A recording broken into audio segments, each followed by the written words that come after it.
Hola, ¿qué tal? Bienvenidos una vez más a otro video de Infórmate con los expertos. Hoy robándole unos minuticos a la abogada Pamela Zambrano, que con mucho gusto siempre trata de informarnos acerca de todo lo que es la parte legal. Entonces queremos hacerle unas preguntitas que están saliendo bastante últimamente en casos de procesos de compra. Pamela, primero que todo, muchísimas gracias por tu tiempo como siempre, porque yo sé que andas corriendo entre una cosa y la otra y así todos nos das tu tiempo. No, gracias por la oportunidad de informar a la comunidad. Una de las cosas rápidamente que han estado saliendo mucho, lo estábamos discutiendo nada más hace un momento que estábamos firmando unos contratos con unos compradores, todo lo que tiene que ver con los surveys, que muchas veces la gente no entiende en realidad qué es un survey cuando estás representando a un comprador y cuáles son las cosas que pueden salir dentro de un survey que puede evitar que lleguemos al día de cierre. Sí, claro. El survey es una parte muy importante acerca del proceso de la compra de propiedad. Es como un mapa o un plano que delinea los límites de la propiedad y los compara sobre las estructuras, ya sean fensas, paredes que estén aledañas a esa propiedad. Y lo que eso nos deja saber es si hay algún tipo de interferencia en los derechos de propiedad para ese comprador, ya sea que la cerca de los lados o de atrás esté dentro del lote de la propiedad, lo que esencialmente le reduciría el lote que está comprando y básicamente si es más de un pie se considera un problemita en título, que las compañías de título siempre van a llamar atención y a decir que no van a asegurar esa parte por razón de que se han dado cuenta que esa cerca está más de un pie dentro del lote de propiedad que se está comprando. Y digamos que, vamos a poner un ejemplo, si llegara a pasar algo donde está pasando mucho, que llega el survey y está entonces fuera de prácticamente le están robando espacio más de un pie, como lo estás diciendo, digamos que nos enteramos de esto una semana o 2 semanas antes del cierre, ¿de qué forma lo puede curar el dueño actual de la casa? ¿Y cuál podría ser de pronto el problema para el comprador si es que la compra de esa forma? Claro, básicamente estas soluciones deben existir ya en el contrato, deben estar incorporadas en los términos del contrato. El contrato debe delinear si existe este tipo de problema, cuál es la solución. Normalmente la solución estándar es, número uno, el vendedor debe conseguir una carta firmada por el vecino que está ofendiendo o que está dentro de la propiedad de la persona que está vendiendo, diciendo que ellos no están, que están en conocimiento que la cerca o la estructura está infringiendo con las líneas de propiedad, que no está correcta y que ellos no están declarando que esa parte de la propiedad pertenece a ellos y que no están teniendo la intención de irse a una corte a asentar esa parte del terreno que no es de ellos. Esa es una de las opciones. La otra opción muchas veces es remover la estructura, la cual es una opción un poco drástica, sí, claro, porque básicamente sería remover una fensa y sí, las fensas puede ser tienen un costoso costo, también, claro. y por lo general si esa es la opción, el comprador estaría comprando una propiedad con una cosa menos de lo que ellos vieron. Sí, esa no se recomienda mucho.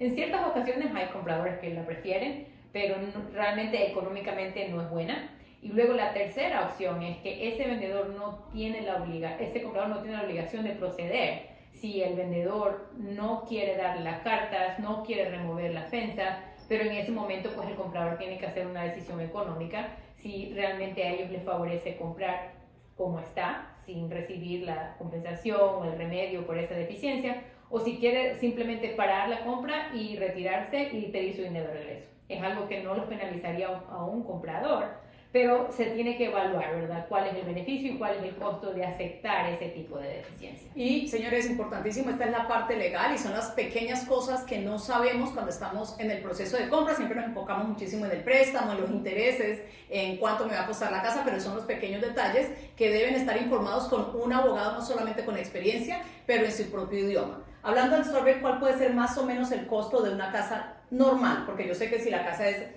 mucho más lejos o mucho más grande puede cambiar el costo del survey, pero ¿cuál puede ser más o menos un costo estándar para que la gente tenga una idea más o menos? Sí, claro. El costo estándar de un survey es hecho por especialistas independientes, no es la compañía de título, no es el abogado.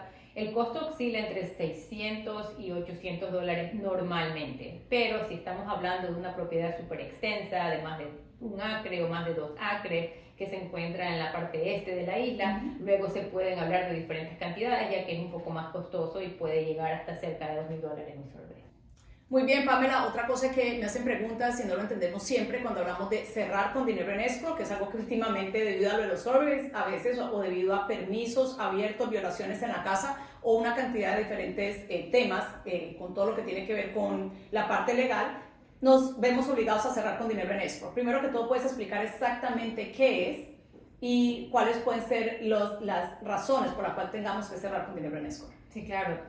Cerrar con dinero en escrow significa que se está haciendo un cierre, el traspaso efectivo de la propiedad, pero ha quedado algo sin resolver. Algo que no se pudo resolver durante los tiempos que los compradores y los vendedores decidieron que les consideraron cerrar antes de que se resuelva el problema, pero se hace un acuerdo post o posterior al closing en la cual se promete resolver esos problemas. Pero lo que se trata de hacer es que para poder asegurarnos que la persona cumpla con esas promesas, se deja un dinero guardado.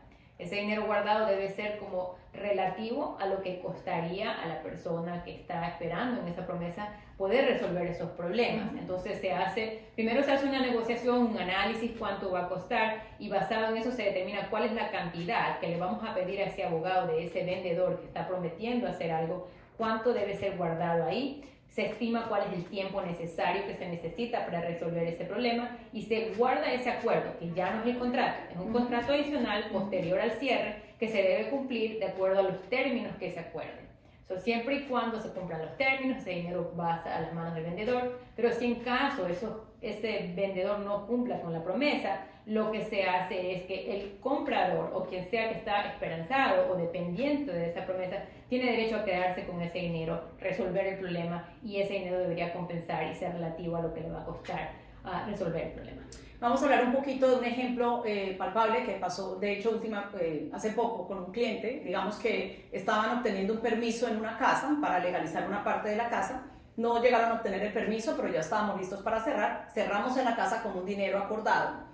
¿Cuánto tiempo normalmente le van a dar a una persona para obtener estos permisos?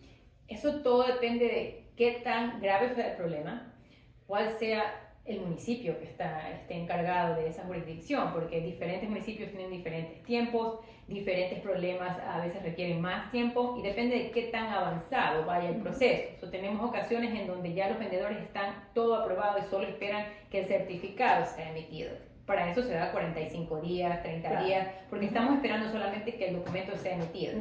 Pero si no han recibido las aprobaciones, todavía están pendientes las inspecciones, hay que ser realista y hay que esperar que los municipios no se mueven de la manera muy rápida posible, y se tiene que dar, 3 hasta 6 meses muchas veces. Ok, entonces ya saben, señores, importantísimo siempre trabajar con un abogado de confianza. De verdad que Pamela es parte del equipo de Infórmate con los Expertos, y me encanta de la forma como ella le explica a las personas desde el comienzo hasta el final todo lo que es la parte legal, y es por eso que siempre hago mucho énfasis en informémonos con expertos, porque aunque yo me dedico a todo lo que tiene que ver con bienes raíces, mi especialidad son todo lo que son las casas, y por eso todo lo que tiene que ver con la parte legal siempre tratamos de robarle un poquito de tiempo a Pamela para que nos ayude con esto.